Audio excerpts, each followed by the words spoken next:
De todos os temas interligados relacionados à salvação, os mais fundamentais são o arrependimento, o perdão dos pecados, a reconciliação e a justificação. Atos capítulo 20, versículo 21, revela quão intimamente o arrependimento está associado com a fé. O testemunho de Paulo, tanto aos judeus como aos gentios ou os gregos, era o arrependimento para com Deus e a fé em nosso Senhor Jesus Cristo. O arrependimento é uma mudança completa da mente em relação a Deus e a si mesmo, ao pecado e ao juízo. É absolutamente necessário para a salvação, como parte intrínseca da fé para com Deus. Realmente, um não pode ocorrer sem o outro. O perdão dos pecados apresenta o pecador acusado e convicto com uma cédula riscada,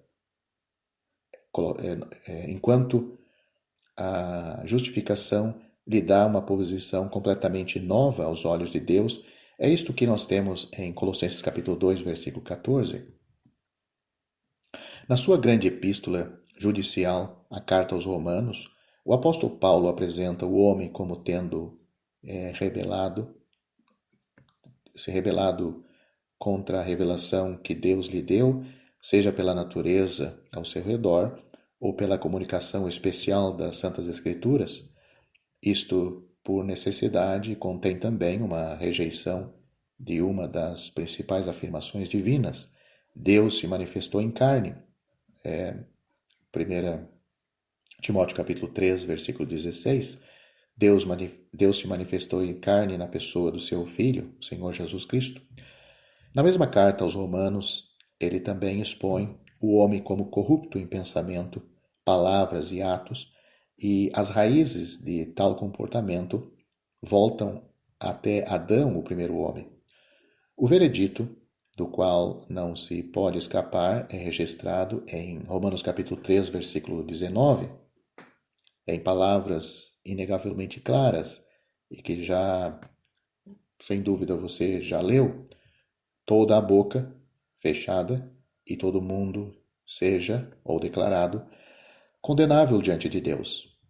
Temos que enfatizar aqui também que a culpa do homem é tal que somente o perdão divino pode limpar esta conta, embora isto seja visto nos escritos dos profetas. O Senhor mesmo se manifestou como um Deus rico e perdoador. Note, por exemplo, Neemias capítulo 9, versículo 17 e Isaías capítulo 55, versículo 7. O perdão dos pecados não apaga o crime original, isto é um fato histórico, mas o perdão cancela o registro para que a responsabilidade final não seja mais imputada ao pecador. Outro tomou seu lugar e assumiu aquela dívida como se fosse dele mesmo. Ou seja, o Senhor Jesus fez isto na cruz por nós.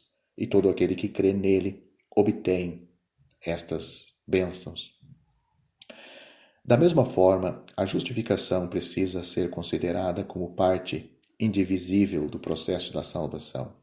O perdão dos pecados, que acabamos de considerar, é o outro lado da moeda. Se, por um lado, o homem é declarado inocente, por outro, ele é declarado como tendo uma posição justa diante de Deus e que também lhe dá aceitação com Deus. A justificação em si não torna o crente justo, mas o considera ou julga, ou julga ele assim, né?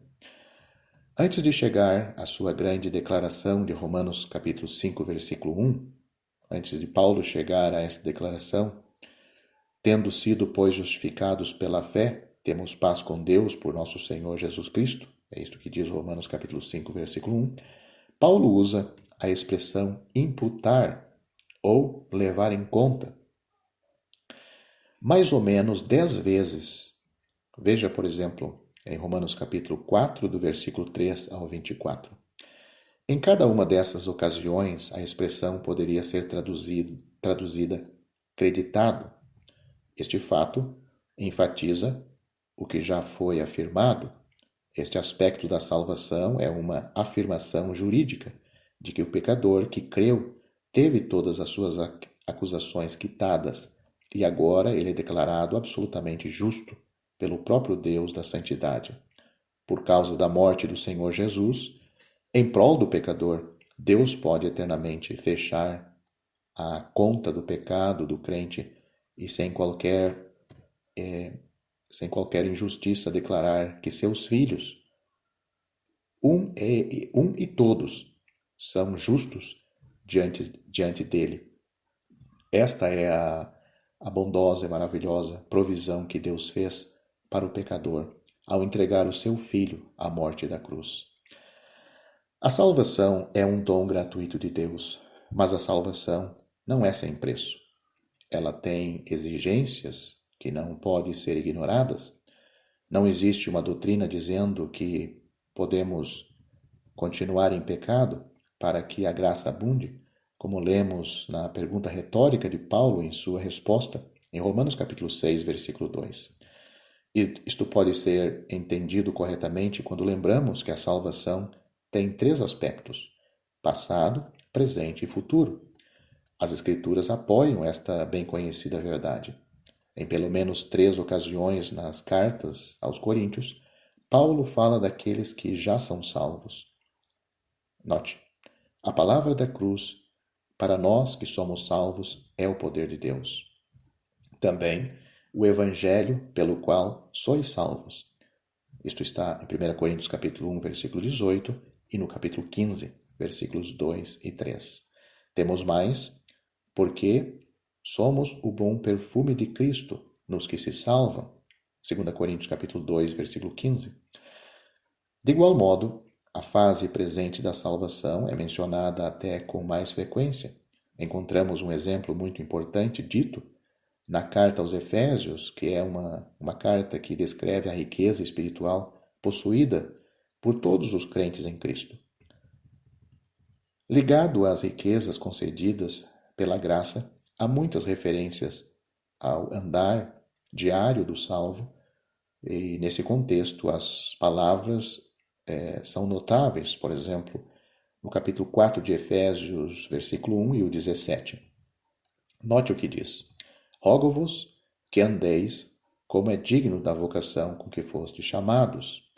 E digo isto, e testifico no Senhor, que não andeis mais como andam também os outros gentios. Também não faltam palavras sobre o aspecto futuro e perfeito da salvação. Paulo estimula os santos romanos a conhecerem que já é hora de despertar do sono, porque a nossa salvação está agora mais perto de nós do que quando aceitamos a fé. Isto coloca a salvação no aspecto futuro, que é a consumação da salvação. Romanos 13, versículo 11. Em relação às recompensas para os servos de Deus, notamos que a infidelidade trará perda, mas o servo será salvo, todavia como pelo fogo. 1 Coríntios capítulo 3, versículo 15. A salvação, propriamente dita, é o dom gratuito de Deus, a possessão da qual sempre produz uma mudança notável na vida daquele que professa tê-la recebido. As exigências da salvação são tais que, onde a evidência prática estiver ausente, esta profissão nada mais é do que uma anomalia. Nós, que pertencemos a Cristo, pelo direito da redenção, devemos andar de tal modo que a imagem de Cristo seja refletida em nós. Salvação não é somente salvação da penalidade do pecado, mas o salvo conhece também uma libertação progressiva do seu poder. Ou seja, a salvação tem um poder progressivo na vida do crente. Ele não está fazendo mudanças para ser salvo, mas as mudanças que ocorrem na sua vida progressiva é porque ele foi salvo. A obra da salvação é tão gloriosa que inclui todo o empreendimento remidor de Deus para livrar os homens do seu estado pecaminoso e culpado e apresentá-los finalmente irrepreensíveis com alegria perante a sua glória. Judas versículo 24. Judas só tem um capítulo. Deus ainda não terminou com seu povo. Um dia radiante de glória ainda está por vir. No presente, estes nossos corpos físicos estão constantemente sujeitos às táticas invasoras do pecado e, lamentavelmente, tal é a nossa natureza fraca que frequentemente cedemos. O idoso João disse que seu motivo em escrever sua primeira epístola era para que não pequeis, capítulo 2, versículo 1. Desde o novo nascimento e o recebimento do Espírito Santo, o salvo o salvo não tem nenhum incentivo para pecar, no entanto, ele ainda peca. Esta mesma carta nos traz à memória que a nossa comunhão com Deus, o Pai, é mantida pelo sangue purificador do Senhor Jesus e pela confissão e abandono do pecado, caso isto ocorra na vida do crente. Temos um advogado com o Pai, nosso Senhor Jesus Cristo, e ele é a propiciação pelos nossos pecados. 1 João capítulo 2, versículos 1 e 2.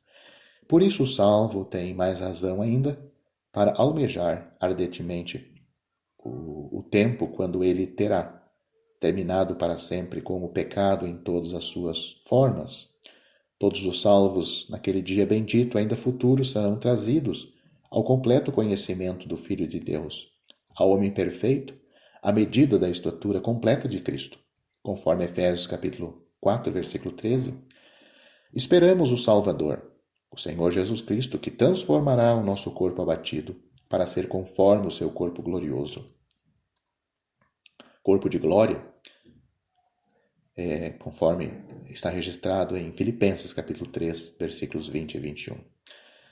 Naquele tempo, o Senhor Jesus aparecerá segunda vez sem pecado aos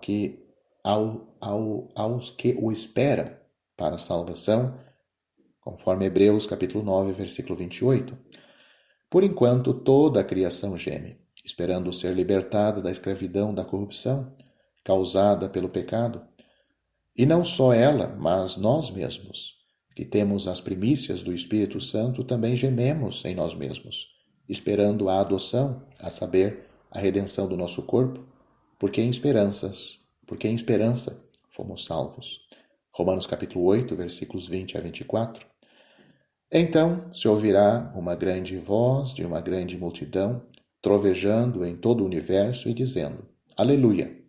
Salvação e glória e honra e poder pertence ao Senhor nosso Deus.